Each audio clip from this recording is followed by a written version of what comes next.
Salut tout le monde et bienvenue dans cette nouvelle vidéo. Aujourd'hui, je corrige avec vous un exercice très intéressant. Un exercice qui fait partie des exercices d'oraux ou de colle que vous pouvez avoir en première année de classe préparatoire, MPSI, PCSI. C'est un exercice qui porte sur les fonctions et notamment sur l'application de théorèmes qu'on a déjà vu, qu'on a déjà détaillé, que j'ai déjà détaillé sur cette chaîne, notamment le théorème de Rolle, le lemme de Rolle ou le théorème des accroissements finis et qui concerne la dérivabilité. Et l'objectif de cet exercice, c'est de considérer, d'étudier une fonction de classe C2 sur un segment AB qui vérifie que f de A est égal à f' de A et que f de B est égal à f' de B. Et l'objectif, c'est de démontrer l'existence d'un C, d'un nombre C qui appartient à l'intervalle ouvert AB et qui vérifie f seconde de C égale à f' de C.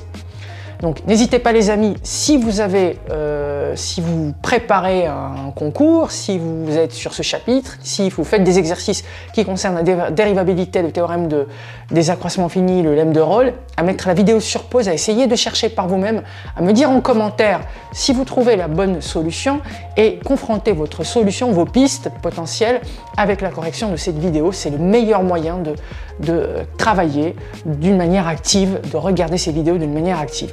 Évidemment les amis, comme d'habitude, n'hésitez pas à encourager cette chaîne par vos abonnements, par vos likes, par vos partages, par vos commentaires. N'hésitez pas à vous abonner, à activer la cloche, à me suivre également sur les réseaux sociaux, sur Instagram et sur Facebook, puisque comme je vous l'ai dit à la vidéo précédente, toutes les vidéos que je détaille sur cette chaîne, tous les supports écrits, vous les trouverez sur mon compte Instagram. Attention, c'est mathflix.fr, c'est mon nouveau compte Instagram que j'ai créé à cet effet, et dans lequel vous allez avoir effectivement tous ces exercices-là, où vous pouvez accéder justement à ces corrections écrites qui vous permettront de garder en fait ces exercices et les enregistrer. N'hésitez pas à enregistrer les posts également, ça vous permettra de ne pas oublier les corrections d'exercices et toutes les astuces que je déploie.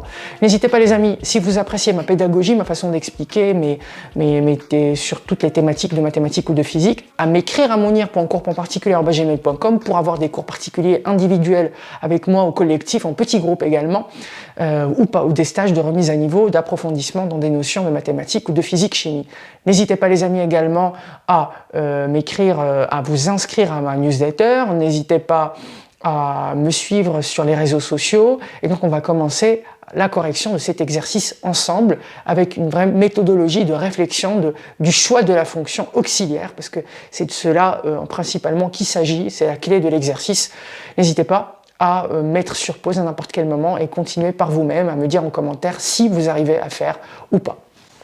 Donc ici, on va essayer, donc on étudie une fonction f qui est C2 sur un segment AB, ça veut dire qu'elle est continue, qu'elle est dérivable deux fois et dont la deuxième dérivée est continue sur AB. Je rappelle un peu la définition d'une fonction de classe C2. C'est une fonction qui vérifie f' de A égale à f de A, donc le nombre dérivé en A est égal à l'image de A par la fonction f, f' de B est égal à f de B.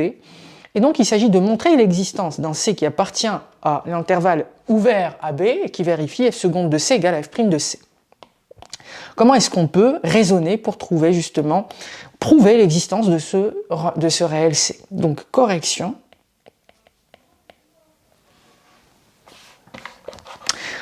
de l'exercice. Alors,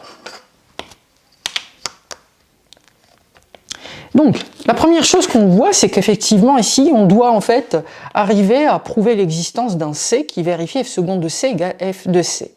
C'est-à-dire qu'en fait, on doit faire apparaître une fonction, d'accord? On doit chercher une fonction auxiliaire. Je pense que si vous faites suffisamment d'exercices similaires à celui-ci, ou qui vont faire apparaître cette preuve d'existence d'un nombre qui vérifie une condition qui fait apparaître des dérivés, c'est qu'il va falloir qu'on cherche une fonction, par exemple, dont la dérivée fait apparaître f seconde de x moins f de x. Je pense que c'est la première chose à laquelle vous avez pensé.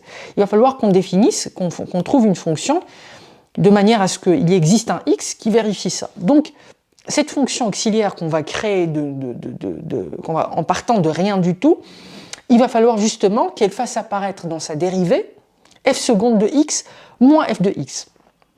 Alors, la difficulté ici, c'est que f seconde de x, ok, c'est la dérivée de f'. F seconde, c'est f''.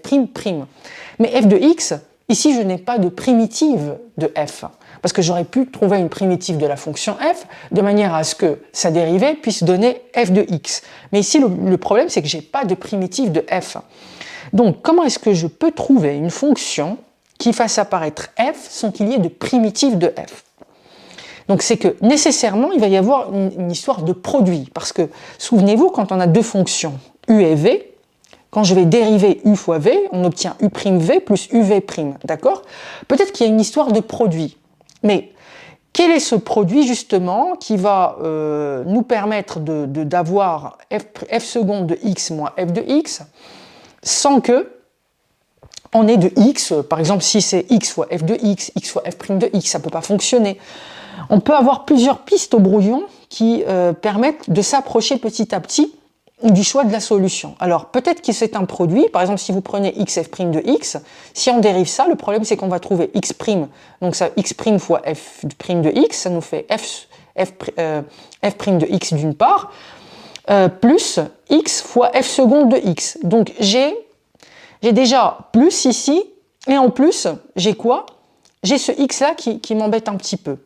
Donc on aurait pu, on cherche à trouver quelque chose à associer dans un produit à f', de manière à ce que ce truc que je vais faire apparaître, eh bien, ce truc-là, il ne faut pas qu'il qu'il apparaisse une fois. Par exemple, s'il apparaît deux fois, si le x, par exemple, imaginez que x apparaissait deux fois, d'accord? Ben, ce serait plus simple parce que le x, j'aurais factorisé avec. Ici, qu'est-ce qui peut apparaître deux fois? C'est quelque chose dont la dérivée est égale à lui-même. Je m'explique. Si vous prenez l'exponentielle de x par exemple et vous multipliez ça par f' de x, si vous essayez de dériver ce truc, qu'est-ce que vous obtenez? D'abord la dérivée de l'exponentielle, ça nous fait exponentielle de x' qui est exponentielle de x fois f' de x, et vous rajoutez l'exponentielle de x fois la dérivée de seconde de f. Donc on obtient exponentielle fois f seconde de x. Et du coup le truc c'est qu'ici en fait on peut factoriser par l'exponentielle de x, on obtient exponentielle de x facteur de f' de x plus f seconde de x. Déjà, je m'approche un petit peu.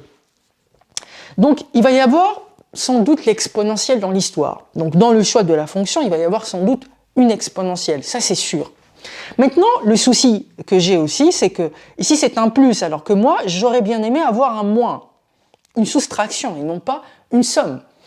Évidemment, les amis, vous pouvez vous nourrir de toutes ces réflexions pour mettre la vidéo à n'importe quel moment sur pause et essayer de continuer par vous-même la réflexion, et puis reprendre le visionnage de la vidéo, ça n'est pas interdit.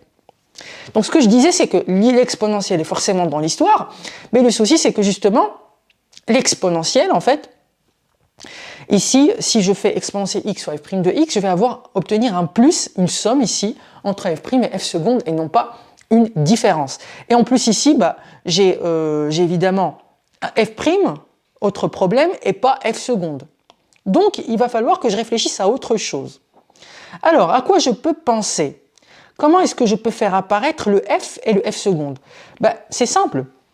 Si vous faites f de x, par exemple, moins, ou plutôt f' de x moins f de x, fois l'exponentielle de x. Essayez de dériver ça. Mettez sur pause et essayez de dériver ça, s'il vous plaît. Alors, si vous dérivez ça, en fait, qu'est-ce qu'on obtient? On obtient ici la dérivée de ce truc, donc f' de x moins f de x, tout ça prime, fois l'exponentielle de x, plus f' de x moins f de x fois l'exponentielle prime qui est exponentielle de x. Ok, quand je fais ça, la dérivée de f' moins f, ça nous fait f seconde de x moins f' de x, n'est-ce pas? Fois l'exponentielle de x, plus f' de x moins f de x fois la dérivée de l'exponentielle, exponentielle. Donc, si ensuite je vais faire le développement, c'est-à-dire que j'obtiens f seconde de x fois l'exponentielle de x moins f' de x fois l'exponentielle de x, plus f' de x fois l'exponentielle de x, moins f de x fois l'exponentielle de x. Qu'est-ce qu'on observe? On observe qu'on simplifie par moins f' et f'. Qu'est-ce qui va me rester à la fin? F seconde de x moins f de x fois l'exponentielle de x, évidemment, si je factorise par l'exponentielle de x, et donc j'obtiens mon fameux f seconde moins f. Bon, Voilà les amis, comment est-ce que je peux réfléchir, donc de manière accélérée, mais ce sont les pistes qui me permettent d'être sur le bon chemin de résolution, de trouver la bonne fonction. Donc, maintenant, tout ça, c'était des réflexions, comment je rédige proprement la correction. Et donc, si vous avez, entre guillemets, pas très bien compris ou pas très bien suivi mes réflexions, désormais, vous allez comprendre tout en détail. Et vous pouvez toujours revenir à cette première partie de vidéo pour voir comment est-ce que les idées me viennent en tête, comment est-ce qu'on peut réfléchir, comment est-ce qu'on peut intervenir sur ce type d'exercice et quelles sont les questions à se poser au brouillon pour pouvoir être sur le bon chemin. Et pour moi, vous savez, pour moi, c'est le plus important, c'est justement comment les idées viennent. Et pour répondre à cette question, il faut justement se poser les bonnes questions. Des questions en prenant en compte tous les indices qui sont fournis dans l'énoncé de l'exercice, même si quelquefois on peut avoir très peu d'indices. Donc ici, qu'est-ce qu'on dit? On considère la fonction, on considère une fonction auxiliaire. On considère la fonction, je vais l'appeler G, définie sur AB par G de x est égal, donc je vais considérer G de x égale à f' de x moins f de x fois l'exponentielle de x, d'accord? C'est une fonction qui est C1 sur AB, n'est-ce pas? Parce que f est C2 sur AB, ça veut dire qu'elle est dérivable deux fois et donc continue, sa deuxième dérivée est continue. Donc ici, je considère cette fonction G. Donc G est dérivable sur AB ouvert, donc continue, dérivable sur AB ouvert. Donc, alors, continue, dérivable sur AB ouvert. Et de plus, si vous faites... Alors, pourquoi cette fonction? Alors, effectivement, c'est quelque chose aussi d'intéressant. Pourquoi cette fonction en particulier? Parce que si vous faites G de A, de plus, si vous calculez l'image de A, qu'est-ce que vous obtenez? F' de A moins f de A fois l'exponentielle de A. Donc, je sais que f' de A égale f de A, ça veut dire que ça, en fait, c'est égal à 0. Donc, G de A est égal à 0. G de B est également égal à 0, n'est-ce pas? Parce que c'est f' de B moins f de B fois l'exponentielle de B. Et comme f' de B égale à f de B d'après l'énoncé, donc ça, c'est égal à 0, en fait. D'accord? Donc, G de A est égal à G de B. Qu'est-ce que je peux dire ensuite? Donc, je peux appliquer le théorème de Rolle. Donc, d'après le lemme de Rolle,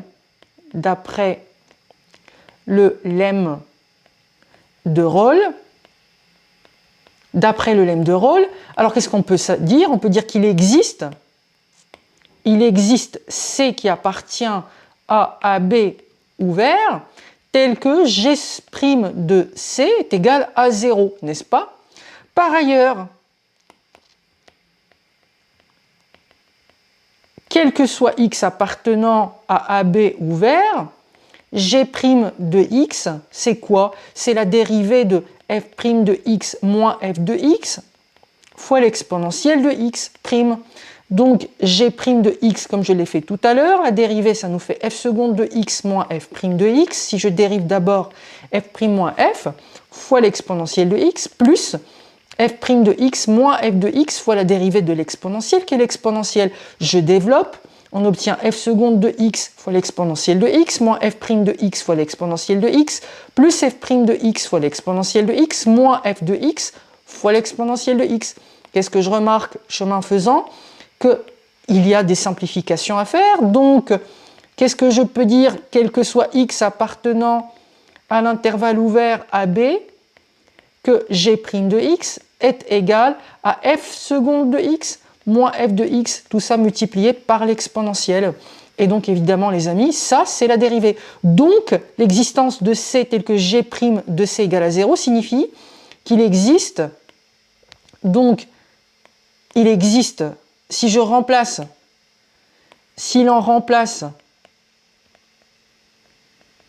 G' de C par l'expression précédente, qu'est-ce qu'on trouve? On prouve l'existence de C de AB tel que f seconde de C moins f de C fois l'exponentielle de C égale à 0. Comme l'exponentielle est toujours non nulle, l'exponentielle ne peut jamais s'annuler, alors il existe C appartenant à B tel que f seconde de C moins f de C égale à 0, n'est-ce pas? Donc ça veut dire qu'il existe un C de AB tel que f seconde de C est égal à f de C. Alors, on a prouvé l'existence de ce nombre C. Voilà les amis, donc tout ici reposait sur le bon choix de la fonction G, de la fonction auxiliaire. Et comment choisir cette fonction auxiliaire? On a pensé au brouillon à faire apparaître donc f seconde moins f. Comment faire apparaître f seconde moins f tout en utilisant le fait que f' soit égal à f, soit égal à f pour avoir f' de a moins f de a égale 0, f' de b moins f de b égale à 0. Si on prend f' moins f tout simplement, ça ne donne pas l'expression f seconde moins f. Donc on a introduit l'exponentielle parce que la dérivée de l'exponentielle à chaque instant, à tout moment, c'est l'exponentielle et donc on peut toujours factoriser par l'exponentielle x. C'est une technique qui est très utilisée. Le choix de l'exponentielle pour l'associer à une fonction dans un produit dans le cadre d'une dérivation, c'est une technique classique que vous devez apprendre. Si les amis, vous êtes intéressés par toutes ces techniques classiques, si vous aimez les exercices que je propose, leurs résolutions, n'hésitez pas à vous abonner à cette chaîne, à activer la cloche, à l'encourager en likant, partageant, commentant. N'hésitez pas également à me suivre sur les réseaux sociaux, sur Instagram et sur Facebook. N'hésitez pas à m'écrire à monir.cours.particulier@gmail.com si vous êtes intéressé par un cours individuel ou collectif. N'hésitez pas les amis également à me suivre sur ma newsletter. Vous trouverez le lien en description de cette vidéo, sur TikTok ou sur Telegram. Et je vous dis les amis, à très bientôt pour une nouvelle vidéo.